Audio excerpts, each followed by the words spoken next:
Good morning. Greetings from Brussels.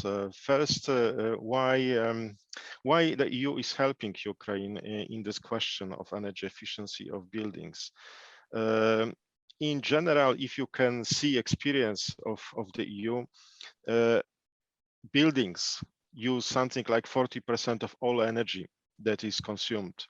In Ukraine, it is very similar, most likely, except they consume probably 3 times more than buildings in neighboring EU countries with similar climatic conditions. There is a lot of energy which is being wasted in Ukraine, especially in buildings. So in a way, you could say that saving energy in buildings could make a huge difference to even not only energy security of country of Ukraine, but also help Ukrainian citizens save money so that they could have something more in their pockets to spend on something more useful than just heating the street. In general, I would say that if Ukraine could save, could improve energy performance of buildings to the level of neighboring EU countries like Poland or Slovakia, perhaps it would not have to import any gas from anybody. It would have enough of its own gas. So it would make a huge difference to the country. And obviously, to the citizens of Ukraine, it doesn't make a good sense to waste limited resources that people have on heating the street. So here I think it's quite clear. And with the reforms that has started to happen after Maidan, the prices of energy started to grow in order to reflect the real cost. This is the normal way. But to reduce the payments that people have to pay for energy, the best and most sustainable way is to improve energy performance of the buildings, to renovate these buildings. And in Ukraine, many of these buildings have not been renovated for many years. So, so why the EU is also helping here with the Energy Efficiency Fund? And I had sometimes people in Ukraine talking about this fund like a good project. I disagree that actually it is not a project. It is a far-reaching reform. Projects normally finish when the initial support is over, while the Energy Efficiency Fund that was established with huge help from the EU, from Germany, that's 104 million euros from the EU, 20 million from Germany. Ukrainian state budget is contributing, so it's a huge initiative. But it's not just a project, because it has been established to last, to function for many years. Renovations of buildings can take 40, maybe even 50 years. So the institution that has been created, it has been established in such a way so that it could function over many governments. It was established under the previous political conditions in Ukraine. Now it's a new government. It is designed to last for many governments to come in the future. So this is how it has been designed. Something also what is important is that it has been embedded as part of a huge set of reforms. It is interlinked with so many issues, with the decentralization reform, because the fund is functioning in cooperation with municipalities who provide top-up support to homeowners associations to renovate the buildings. It is integral part of the housing reform, with building up a system of self-aware owners. It's almost like building bottom-up. All democracy is bottom-up, but it's building democracy at the bottom level. It's supporting not only by providing funding, it is supporting Ukraine with this initiative by mobilizing quite a lot of resources, human resources, experts, experience, know-how. And the fund, Energy Efficiency Fund of Ukraine, has been designed based on experience of many similar funds that were established in other countries like Poland, Czech Republic, Lithuania, Croatia. So we used this experience, and I have to say that so far the performance of the Energy Efficiency Fund in Ukraine has been probably better, not probably, has been better than in the first year of operation of similar funds like in Poland, in Croatia, in Lithuania. So I think this is already a signal of success. Krzysztof has already outlined the main reforms which are connected to the Energy Efficiency Fund. So if you just let me summarize, that's energy efficiency, it's decentralization, good governance, civil society, and housing. So what's also very important is to say that this reform is being implemented at very different governance levels. So it involves international finance organizations. It involves the EU and the government of Germany as foreign donors. It involves Ukrainian central authorities, Ukrainian municipalities, and also Ukrainian civil society, which plays a crucial role in this process. So what is also very much unique to this reform, that it's not only a project in itself, it's not a reform in itself. It allows to transform the Ukrainian markets. So it provides an opportunity to different spheres. For instance, the construction business, developing energy auditors, developing the market of project designers. It opens markets and creates additional competition. Also, for instance, in the banking sector, we could witness some 5 years ago that the banking sector was not really eager to work with the Ukrainian homeowners, and the commercial loans that were provided to Ukrainian homeowners were very expensive. It was almost as expensive as buying a new car or a new phone. And after 5 years of establishing this market, of creating the fund, and after 2 years of the existing program, now we see that the commercial loans provided by Ukrainian banks have become cheaper. We have noticed that new markets are being created, new businesses are opening. And this is especially important for the green recovery of the country after the COVID-19 crisis. The Energy Efficiency Fund allows to create new businesses and new jobs. And most often, these are local jobs. And this is really very much important for such a country, such a huge country as Ukraine, that these services are not centralized and that local people receive additional opportunities. The end beneficiaries of the Ukrainian Energy Efficiency Fund are Ukrainian homeowners who have created a Ukrainian homeowners associations. Why are we focusing on this particular group? Because those people who have decided to gather and to work together on one single project that brings them together, we know that they will start this project and they will take it until the end. We had the increased quality of public products and services, and we have higher returns to the state budget because of these good practices. And I'm sure Ukrainian side and our fund will also benefit from these practices. So what are these practices, right? First of all, it's active engagement of the board in guiding organizations strategically, in management, engagement and monitoring, in making sure that our strategy is aligned among all stakeholders.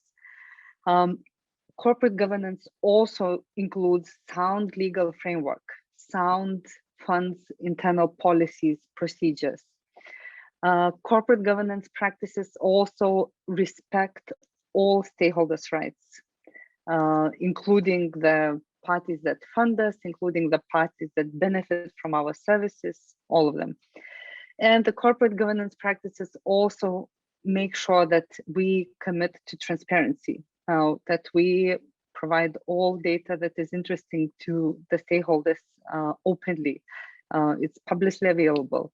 and that we commit to no conflicts of interest, and we commit to reducing the risk of corruption and implementing sound internal controls and risk management procedures.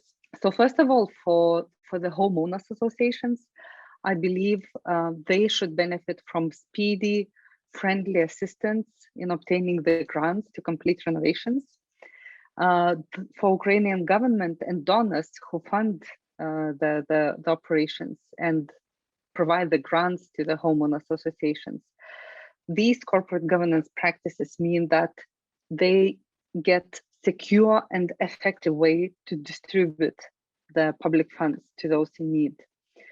For the fund's employees, these practices mean that they have enjoyable, challenging work experience, that they are able to personally contribute in creating significant changes that make people's lives better.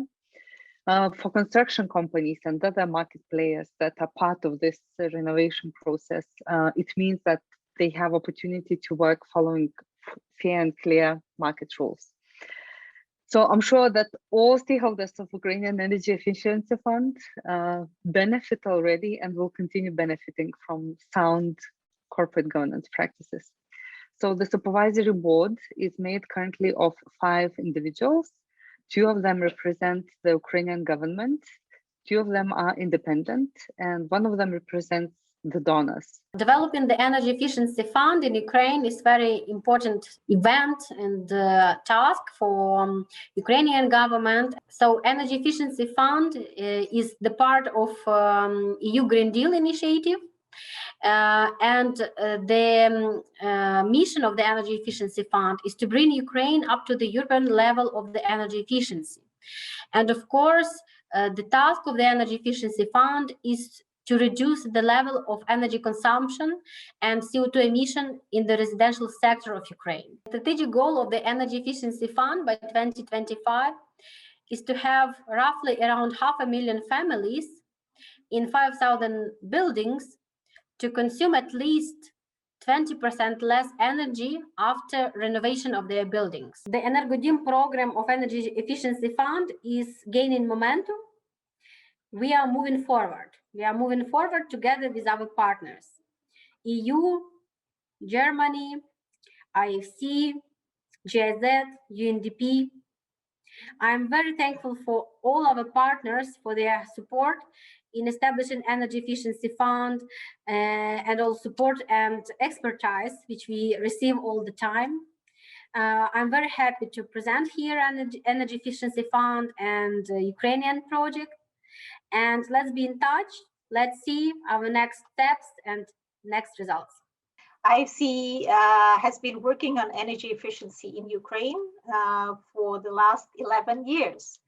And essentially, we are instrumental to the adoption of several laws, of which the most important one is the Law on Energy Efficiency Fund,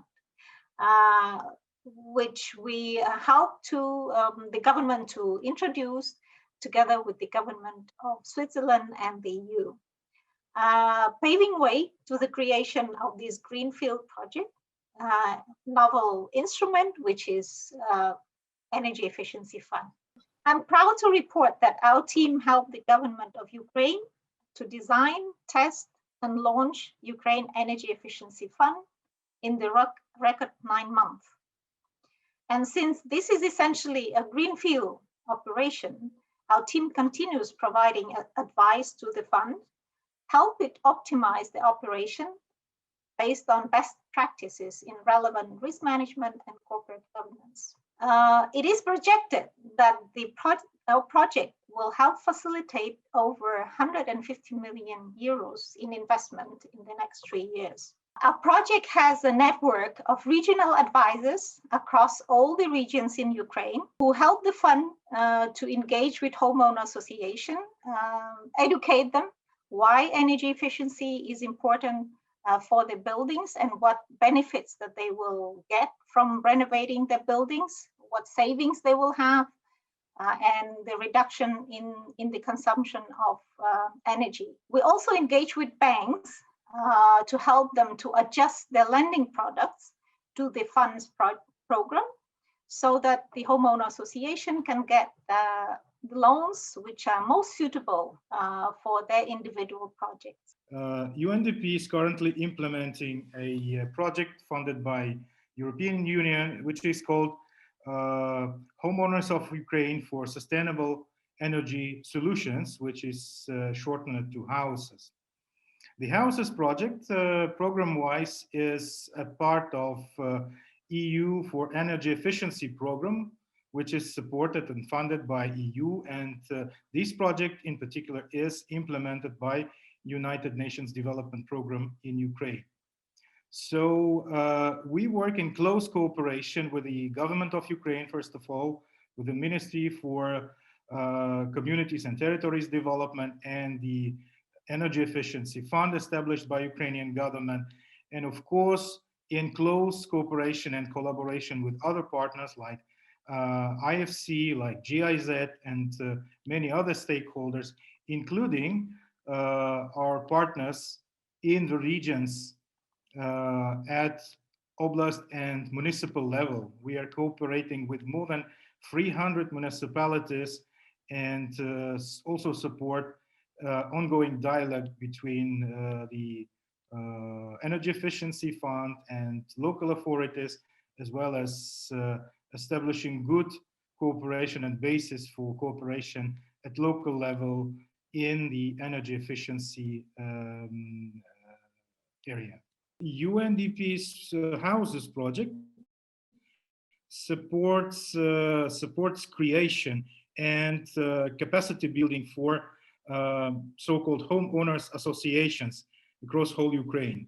We do it through our regional network of coordinators who are present in every oblast of Ukraine, who provide support to the groups of homeowners who are willing to establish their homeowners associations, and actually supporting the newly established and existing homeowners association in building their capacity to come with energy efficiency measures, actions, and eventually get them supported and funded from various sources, first and foremost from the Energy Efficiency Fund under its grant program. So we work closely with homeowners associations, promoting the programs of Energy Efficiency Fund and making them, linking them with the Energy Efficiency Fund, and also with our colleagues from other organizations like IFC,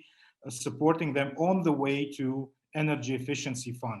The idea behind that, in very short, is that we are helping to create future clients for the State Energy Efficiency Fund, which will also help to promote the energy efficiency through making this homeowners associations capable to come with their own micro projects, get them implemented, and so to contribute into the overall achieving sustainable development goals by contributing to improved energy efficiency, reducing the CO2 emissions, and so contributing to stabilization of climate and overall achieving the SDGs. Why it is important? Because this is a way to promote the responsible ownership. Through this approach, when we unite the homeowners in the homeowners associations, so-called OSBB, we help them to become capable to, first of all, implement their actions, to think about joint actions, to implement their projects, and eventually become responsible owners and real change makers. Those who are driving the change, those who are coming with new initiatives and get them implemented. What we do is we provide trainings for the management and trainings for the technical experts at the fund, so that they can fulfill their roles and their tasks. We saw recently that, of course, also digitalization is a very important topic, and also there's a high demand that the EEF becomes more energy efficient, more digital. So we are also supporting here, and very happy that on behalf of the German government, we can also support the Energy Efficiency Fund here in developing digital solutions. Second, we as GIZ, we are running Ukraine-wide training programs for service providers. I would like to give you one example. So, for instance, we have run an extensive training program for energy auditors all around Ukraine. To that date, we have trained more than 700 experts that help home associations to plan their renovation projects and to submit their applications to the EEF. Other trainings will follow. So, for instance, in the future, we will also support and we will provide trainings for construction and building experts that then implement the buildings on the ground, so that they know, how to treat the materials, how to do proper the renovation. And thirdly, yes, here we are also strongly aligning with the German government, with the Ministry for the Environment. We support the Energy Efficiency Fund to explore new strategic directions and to develop new support programs for the EEF. So Germany has always been an advocate for large-scale renovation, and together with the EEF, we are exploring options on how to speed up and how to bring renovations at scale. In addition, for Germany, was always one of the key aspects of the EEF was to make renovation also affordable for socially vulnerable population. So we will also continue to support the EEF in exploring options on how to make renovation, how to make the financing of renovation projects affordable for low-income households. Yeah, this is basically it, and I think the journey just began, and we're very much looking forward to be further part to create the energy efficient future together with all the other partners here in Ukraine.